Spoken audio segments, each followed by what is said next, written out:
सियासत गर्म है सर, आप क्या मांग करेंगे? तो क्या बाहर लेके जाएंगे सर? बोले एक बात तो हमें और आपको ये समझनी चाहिए, मैं पिछले कई वर्षों से और खासकर उत्तर प्रदेश में देख रहा हूं, भारतीय जनता पार्टी का एक बहुत सोचा समझा मॉडल है कि वो पहले अनकॉन्स्टिट्यूशनल काम करते हैं, गैर कानूनी काम करते हैं, और अगर आप उसमें विरोध करने आते हैं तो प्रशासन से, शासन से आपके खिलाफ कार्रवाई करते हैं।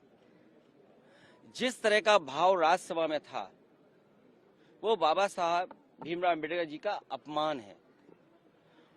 न केवल हम समाजवादियों के बल्कि पूरे देश के शोषित, वंचित, पीड़ित, अपमानित लोग और जो समाज में सबसे पीछे छूट गए थे, उनके लिए आज भी वो पूजनीय हैं। आप किसी भी गांव में चले जाएं पूरे देश में, आज भी बाबा साहब को पूजने का काम गांव के लोग करते हैं। गरीब,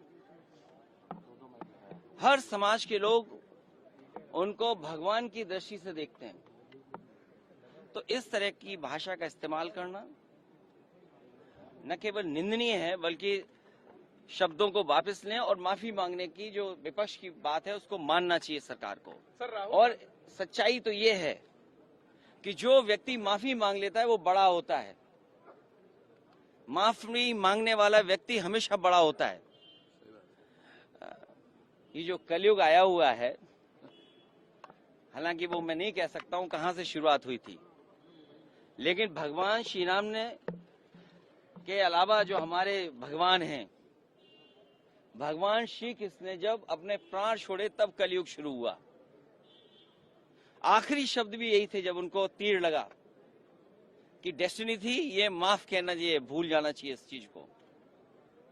तो कम से कम सरकार को जिनकी भाषा से, व्यवहार से पूरे देश का सेंटिमेंट बाबा साहब भीमराव अम्बेडकर जी के लिए जो अपमान की तरह भाषा इस्तेमाल हुई, उस पर माफी मांगनी चाहिए और शब्द वापस अपने लेने चाहिए। राहुल गांधी पर एफआईआर हुई है सर, देखिए, ये हालांकि मेरी स्पीकर साहब से बात नहीं हुई और दूसरे पॉलिटिकल लीडर से बात नहीं हुई, लेकिन ये लोकसभा का परिसर है, इसमें सबसे ज्यादा सुप्रीम अगर कोई है तो स्पीकर साहब हैं। अब सोचिए आप, बीजेपी के लोग तो स्पीकर के साहब के ऊपर भी चले गए।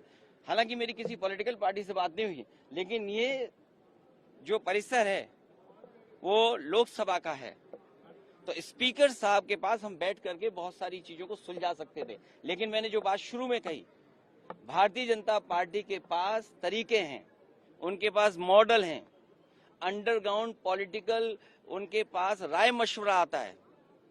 वो कब ध्यान हटा दें, और पहले तो खुद अनकॉन्स्टिट्यूशनल काम करते हैं, पहले खुद गैरकानूनी काम करते हैं, और फिर शासन प्रशासन से ऐसा कुछ करते हैं जिससे कि दूसरे पर आरोप लग जाएं।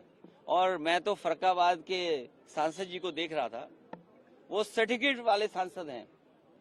अगर उनको इलाज, दवाई की जरूरत हो तो उनके लिए सलाह यही है कि हम फरक्काबाद से डॉक्टर बुला करके फ्री इलाज करा सकते हैं उनका।